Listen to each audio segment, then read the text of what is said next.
I won 1,000 platinum trophies, but I also want to have a fun time while getting them. So in this video, I'm finally going to tackle a game from a genre that's currently missing from my platinum collection, the elusive Soulslike. But instead of playing the ones that are full of scary monsters and intimidating castles and dungeons, I'm going to play and 100% probably the silliest Soulslike on the market, also known as Another Crab's Treasure. This game is full of funny sea life puns, gorgeous scenery that's unfortunately littered with egregious amounts of trash, and of course, challenging combat that the Souls-like genre is known for. So, it's time to say bye-bye to bonfires, Estus flasks, and souls, and say hello to moon snail shells, heart kelp pods, and microplastics. There are 32 trophies that separate me from my first Souls-like platinum. But before we jump into the video, don't forget to like and subscribe. I'm trying to reach 50,000 subs by the end of the year, and your contribution will mean the world to me. But enough of that, because it's time to tackle this wacky Souls-like. And it all begins with this hermit crab named Krill, who is simply relaxing in his shell on the beach, when suddenly this loan shark shows up and demands back taxes for his property, on behalf of someone called the Duchess. Turns out Krill has been evading taxes for 10 whole tides, but he has no idea what taxes even are or how to even pay for them. So when he tries to use some heart kelp pods he has lying around as payment, the loan shark gets frustrated and just yoinks Krill's shell right off his back, since trash and microplastics are the currency of the ocean, not kelp. This starts a chase down sequence where our hermit crab protagonist must dive into the ocean to get his shell back. As soon as Krill hits the open water, he stumbles upon a bread clip that we're told is worth 250 microplastics. So it seems that the loan shark wasn't kidding about the preferred money down here in the ocean, which when you stop too long to think about it is quite depressing. But there's not a lot of time to think, because Krill finds out very quickly that the wild ocean life wants nothing to do with him as a group of crabs jump our defenseless hero. But only a few feet forward is a rusty fork that can be used to piece up those unfriendly foes. After getting acquainted with our new weapon, we reach a current in the water that summons a moon snail shell, which as mentioned before is the bonfire equivalent for this game. So we'll see tons of visit to these things, whether it be for upgrading our character's stats or performing those dreaded runbacks, which I'm sure this game will have its fair share of. So after navigating through this narrow bit of ocean while taking out as many enemies as possible, we run into the loan shark again, who tells us to take up any issues we have with the Duchess. So I guess that's where we're headed. And on our way to the giant sand castle in the distance, we get to take a moment to admire all the pollution around the ocean. Which again, don't think about it too much unless you just love feeling sad. So Krill eventually makes it to the castle gates, but is turned away since he's essentially naked without his shell. But he is informed of a charity center that is run by the captain of the guard, and that he can go and get some clothes from there. Turns out this charity center is just a vending machine that's occupying the ocean floor that somehow still spits out cans of soda, which makes you wonder, why would someone throw out a perfectly good vending machine, let alone just toss it into the ocean? Anyway, using this vending machine to get our first shell was apparently the wrong move, because the captain shows up and calls Krill a lawbreaker, and this starts the first boss fight of the game. Nefo, captain of the guards, was kicking my shell a bit, because I just couldn't get the dodge timing down there for a little while, but he's not too bad of an encounter. He doesn't attack that much, and when he does, it's super obvious thanks to the trend of Souls-likes using the slow wind up to fast hit combo. But after toying around with him for a bit, I locked in and got my first trophy titled Captain of the Guard, for you guessed it, defeating the Captain of the Guard. After the fight concluded, I noticed that shells have durability, but you can just drop them on a dime and pick up a new one, and there just so happened to be a good amount of soda cans that dropped from the vending machine when the captain attacked. So it seems that I need to be more aware of any shells that are lying around during these boss encounters. So I shouldn't get too attached to any one shell that I find. Now that I had a good amount of microplastics weighing me down, it was a good time to level up Krill's abilities a bit before I made my way back to the castle. And now that Krill was fitted to the abdomen with a soda can, the guards let him right through. After cutting a long line of other crustaceans who wanted to air their grievances to the Duchess of Fort Slacktide, we end up striking a deal with the woman herself that'll allow Krill to enter a forbearance period on his debt for 2 tides. If we go to rescue her crew that went splunking for something shiny in a cave just east of the fort. So before we head over the castle walls, we end up finding a fishing line that is used as a grappling hook, and these things called stowaways that are equipment items that help with the build of your character. This first stowaway is a starfish that grants +3 vitality, so a pretty good early find. So after a bit of parkouring through the castle and then carefully navigating this wrecked pipe, Krill sees a ghostly figure that informs him about the power of umami, which are special attacks that use a new umami meter to cast, so to speak. Most shells will have their own unique ability, such as the fizz attack from the soda can that shoots out carbonated bubbles at the enemies. These new abilities will come in handy if I remember to use them, which isn't very likely because I like to focus on dodging and just using normal attacks for the most part. Which brings me to the next boss fight of the game where I utilize that exact strategy. The Polluted Platoon Pathfinder is this barnacle encrusted crab that wields a giant bottle. His attacks range from giant sweeping motions to overhead slams, so nothing too special but still a cool design. This fight was probably easier than the first one, most likely due to the fact that I got my sea legs under control, but nonetheless, another victory means another trophy. I'm hoping that these early boss fights are just tutorial level encounters because so far this game seems pretty easy for a Souls-like. But after the encounter, Krill enters the domain of the real moon snail this time, not some spirit version like we met earlier. Now we can use the moon snail to upgrade our powers of umami using the crystals we've been finding around the ocean and that are rewarded by boss fights. These further umami upgrades are just a skill tree, and the first mandatory upgrade is the ability to shell-port between the different moon snail shells. Also, in case you're wondering, Krill still doesn't know what taxes are, and when he asks the moon snail about it, she tells him he's pushing his luck and she's helped him enough with the umami powers, so I definitely feel bad for the little guy. Krill shell-ports back to Slaktide, but it looks a lot different than when we left earlier. It's all run down, there are perished crustaceans everywhere, and even the guards seem under the same frenzy spell that the bosses are under. Krill travels through the dilapidated castle and eventually makes it to the Duchess's throne room, and it seems like she too is also frenzied now. And she actually ordered her minions to lay waste to the castle, and then she decides to lay waste to Krill herself. The Magista Tyrant of Slaktide vomits this gross goo-like substance called gunk, which just so happens to be the substance that is infecting all the people. Spending too much time on this gunk slows down Krill's movement and pretty much kills his dodge. Fortunately, it is pretty easy to avoid the Duchess's gunk vomit and her spherical cage, and after a few tens of pokes with the fork, I unlocked the trophy Tyrant of the Slaktide. Defeating the Duchess unlocks the final element to building your preferred playstyle with Krill, and that's the adaptations. The Royal Wave is the first one that's unlocked, and it's simply the umami summoning the Duchess's giant grabby claw as an offensive move for Krill. The Loan Shark also makes another appearance to let us know that he was watching the entire fight, and when Krill very logically demands his shell back because, you know, the Duchess is no more, the Loan Shark explains that he's a hustler and he's just gonna go sell the shell in New Carcinia for some microplastics, and then he takes his exit. So, New Carcinia is next up on Krill's travels. We once again navigate the open ocean in this coral reef-esque biome, and finally run into an enemy that's not a crustacean or a fish. It's nothing special, but the balance between crustacean and non-crustacean enemies is heavily weighted towards crustaceans, so little moments like this when a new enemy type pops up is pretty exciting. But eventually Krill makes it to New Carcinia and speaks to a towns crab who gives him 4 different locations to check for his shell. There's Shellfish Desires, a place to buy and insure high-end shells, the Museum of Carcinized History, a museum, Bottom Feeders, a shop where you can buy and upgrade stowaways, and then the Blacksmith, which is where Krill can upgrade his fork using ancient relics that are just rusty house keys. I'm pretty sure this means that the fork is the only weapon in the game, so that's kinda disappointing, but there are other things to spice up the gameplay like the umami powers, so I guess it's not all bad. After checking out the vendors with nary a shell in sight, Krill notices a shrimp, who definitely wasn't operating the Loan Shark Grabby Claw earlier, wearing his shell, but before Krill can do anything about it, trash starts falling from the sky and all the townsfolk congregate to the middle of the city to examine a cereal box that has a destroyed map on it, and they interpret this as a key to finding treasure. This news gets everyone excited until the CEO of Shellfish Corp, Roland, shows up to remind everyone that he and his mobsters are in charge, and no one is getting the treasure except him. The prawn strikes a deal with Krill, telling him that he'll trade his shell back in exchange for that treasure, and they both agree to the deal at the cost of making an enemy out of the mob. But this starts the big treasure hunt.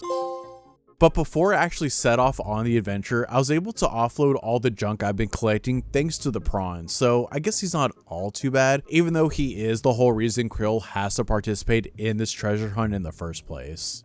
As soon as I stepped out of the city limits into the sands between, I immediately ran into another boss named Pagorus the Ravenous, and he was busting my shell up real good.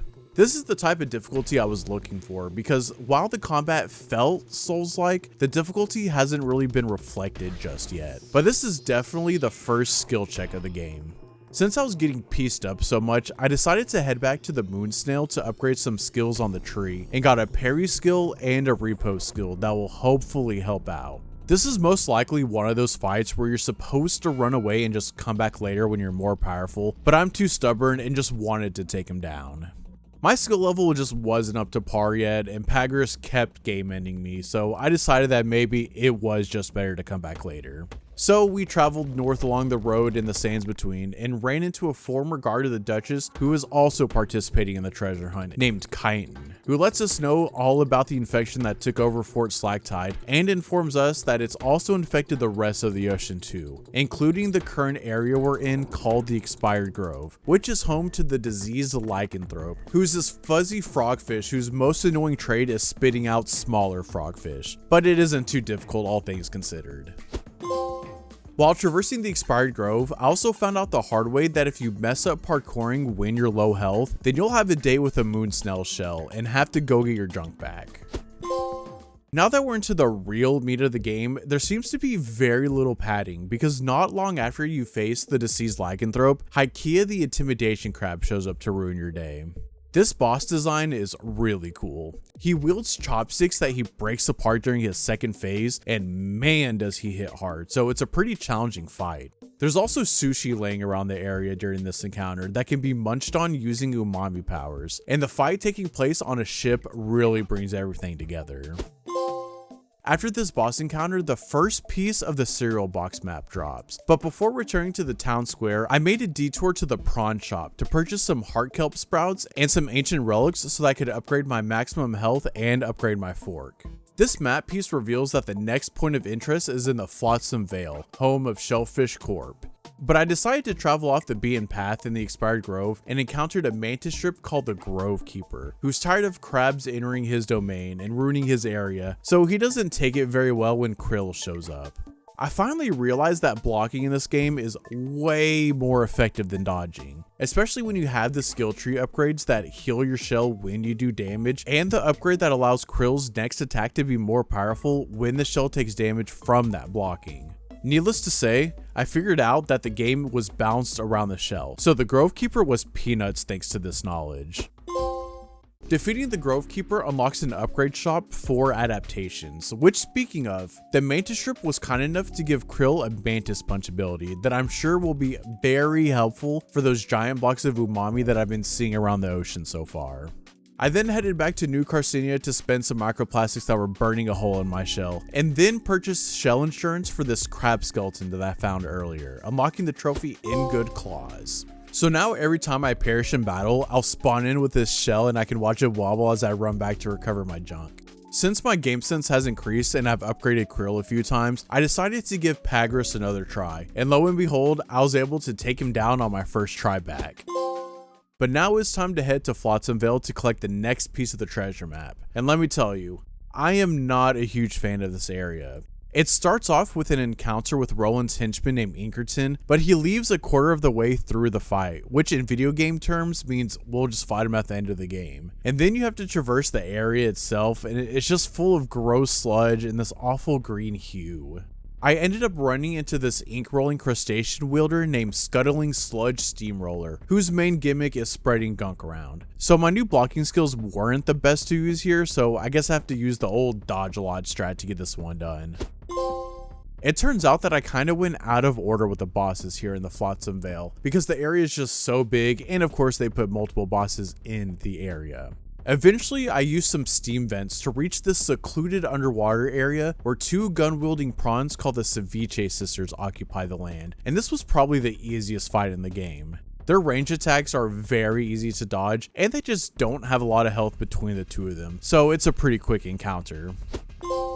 After clearing the Ceviche sisters out of the way, it unlocks a path that leads directly to the next part of the map. So after a quick stop at the moon snail shell and an even quicker shelleport later, Krill was standing in the middle of New Carcinia, and the new part of the map revealed that Pagras has the final piece. And since I already defeated him, I was able just to completely finish the back of the box right then and there. There was no time for celebration though, because Roland shows up and steals the map and heads to its location, which means Krill and the other brave souls in New Carcinia must travel to the docks in the Flotsam Vale, which I was so happy about returning to. Unfortunately, the vessel that the Carcinians want to use has no power, but Krill says that he can use his umami powers to fix it, but the problem is he needs to gain those powers first, which means we have to spend an even longer amount of time in the Flotsam Vale. Except this time we get to do the same electric puzzle about 50 times until we happen to run into Voltai the Accumulator, who's an electric eel that uses some questionable items to try and stop us from gathering those electro powers. This fight made me realize that going aggro isn't the move all the time, only some of the time. But after surviving everything Voltai threw at me, literally, I unlocked the trophy the Accumulator. This also granted Krill with those much needed electro powers, and thank Poseidon because you couldn't pay me enough to do another electric puzzle with those dumb tubes and nuts again. But after spending so much time in the Flotsam Vale racking up copious amounts of crystals, I definitely earned a trip to the moon snail to get some more upgrades on the skill tree. And in doing so, I unlocked the trophy the Way of the Predator for unlocking all the relevant skills in the Way of the Predator branching path. Now that I was happier with my build, I went back to the docks, used my new electric eel umami powers, got the boat running, and traveled into the unknown. And what was waiting there for the New Carcinians was a pinball machine owned by Roland, who wasn't very happy about the trespassing onto his property, and he decides to battle Krill one-on-one, while Chitin handled Inkerton.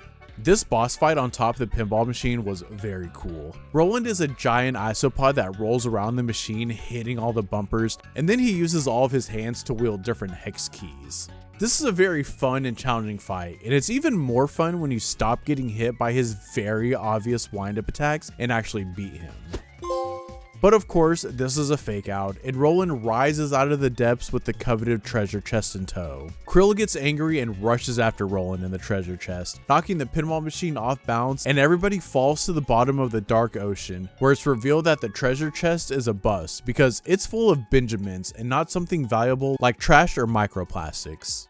Now the plan is to find a moon snail shell so that Krill can teleport everyone out of the Unfathom. Remember when I said I didn't want to play one of those Souls-like with scary monsters and atmospheres? Well, it turns out I was a little too optimistic about that because the Unfathom is truly horrifying. It's dark and full of the bigger creatures at every turn. But after a bit of navigating through the darkness, Krill thinks he finds a moon snail shell that actually happens to be a boss named Petrock the False Moon.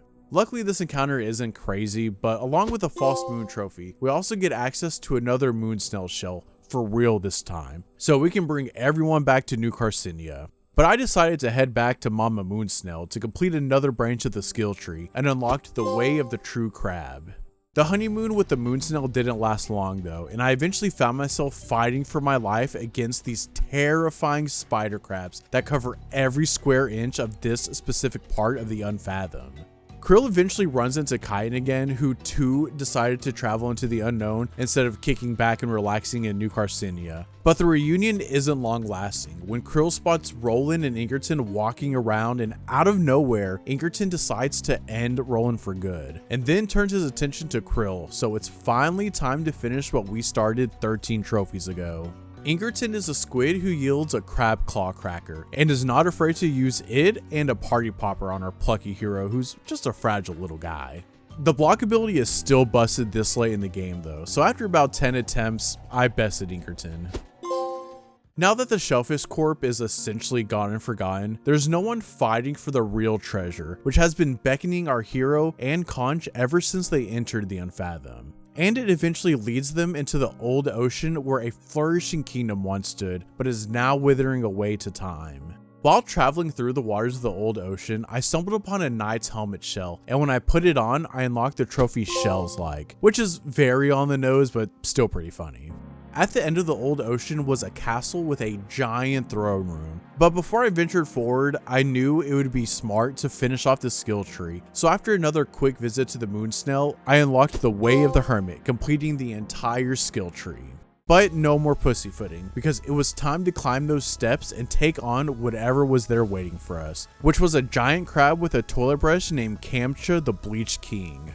Bleach is a status effect that turbo nerfs healing and prevents the use of umami powers, so it's best to not get bleached too much. Luckily, if you stick close to Kamcha, you can just keep swinging and swinging until that trophy pops. I was really expecting this fight to have a part 2, but instead of a part 2, we get what's essentially another boss fight. Except this time, Kamcha molts out of his shell and decides to get up close and personal with Krill. The blocking strat wasn't as effective with this fight because he likes to spam his shield breaking attack, so this boss fight took the most attempts by far. And since it's a reborn phase, you must conquer the Bleach King fight every single time you fail, just to twist the knife in a bit while it's still in.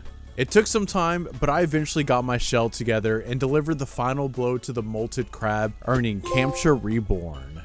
Kamcha's body was covering a drain that Krill and Conch immediately jumped down, and the perfect world that Conch kept prophesizing about was waiting for them. And while he continued singing its praises, Cayenne, who has now been infected by the gunk, kills Conch and then turns her attention towards Krill, who has to stop her. Cayenne is being controlled by an entity called Praia Dubia, who is a giant siphonophore. Siphonophore? Siphonophore? Cayenne is being controlled by an entity called Praia Dubia, who is a giant siphonophore that's the source of the infection that's sprawling throughout the ocean. This fight is pretty intense. There's these balls of umami power that follow Krill around while he dodges the lower level crab enemies that too are trying to take him out, and once the ground is clear, Praia will step down and you can start wailing on her. But not for that long, because then she'll just shoot back up into the sky and spawn even more umami balls and crabs. The cycle continues until you land a critical blow and Praia lets go of Cayenne's body and then decides to just throw the kitchen sink at you as she slowly bleeds out. This phase isn't too difficult as the boss's health bar drains on its own, so you just have to do a lot of dodging. But if you do mess up, then it's back to the drawing board. Luckily, I only failed phase 2 once. Now I officially reached the point of no return, in terms of the story anyway, so I decided to unlock the remaining trophies that I could before I wrapped up the game. The first thing on the list was to get the rest of the shells that I was missing, which weren't too many all things considered. I found a snow globe, an F key, a disco ball, and a baby doll head. Next, I went ahead and found the rest of the ancient relics I needed to fully upgrade my fork, which by this point I only needed the final 5 for the last upgrade. This fork aspect is still disappointing. With the amount of thematic creativity that went into this game, it's weird that Aggro Crab didn't put more attention into the weapons. It didn't have to be anything insane either. Like 5 weapons each with their own handling would have done the trick, but I'm getting carried away here. The remaining adaptations were next, and I basically needed every single one that wasn't story related. Like the one for running into a sea urchin repeatedly, and the one for defeating specific optional bosses. Speaking of which, the Consortium was the optional boss that was the key for me unlocking the final adaptation, and it was going to be nice killing 2 birds with 1 stone. This boss fight was kind of disappointing though. There's like this octopus amalgamation that's trapped in this cage, and all you have to do is attack the 8 rope knots along the cage and you unlock the adaptation along with the trophy for beating the Consortium. I was really expecting this boss to have a second phase or something, but oh well. Since I just completed an optional boss, I might as well keep that ball rolling, starting with the curdled carbonara connoisseur who lives behind a giant waterfall of gunk. This boss is in the Expired Grove, which is a pretty early game area, so the boss itself wasn't anything to write home about. And then last but not least was the Royal Shell Splitter, who roams around the very first area of the game before you even pick up your first shell. So this fight is probably meant to be scary since you can stumble upon it so early, but since I was at the end of the game and had faced numerous versions of the Normie edition of the Shell Splitter, this was probably the easiest and shortest boss fight out of the bunch. So now the last trophy I need to pop before returning to the story was This Kills the Crab, in which I had to shoot a crab with a gun. For this one, you need to turn on assist mode, which grants Krill with a gun shell that insta-kills enemies, which is pretty fun and goofy. Now we can finally get back to the story. Krill goes to check on Kyan after defeating the Ocean's Agony, and she admits her body was out of her control, but her anger was true when she killed Conch. And while Carl and Kyan are having this discussion, Firth shows up and puts on the whirl, stealing its powers. Firth says he's gonna crash the economy and infect everyone with gunk since he has the powers of a god now, and all Krill wants to do is get the whirl back and save Kyan. Krill and Kyan duke it out for the shell on top of Trash Island, and let me tell you, this fight is a doozy. Charge attacks are pretty much useless here because Firth just moves around too often for anything to really matter, and then in his second stage, the magical tentacles he has just double shot me every single time I wasn't prepared. But after locking in for a final time, I defeated the Avatar of the Waste. This final fight knocks Trash Island into the water along with Krill and Firth, and when they make it to the lower crest of New Carcinia, Firth has the audacity to hit Krill with a no hard feelings, but karma comes his way as a metal work boot crushes him to death. So now Krill can focus on going to the prawn shop to get his shell back. The prawn tries to give him lip about how he can do anything he wants and he isn't giving up the shell, so Krill gives him a quick swipe with his fork, unlocking the trophy finishing what I started, along with the platinum trophy titled Fully Carcinized. This was a lovely experience. A little on the shorter side, but no useless fluff or padding, so that's good. That makes it an easy 10 out of 10 for me. But there you have it. The Silliest Soulslike has been platinumed. Don't forget to leave a like and subscribe, and until next time, take it easy everybody.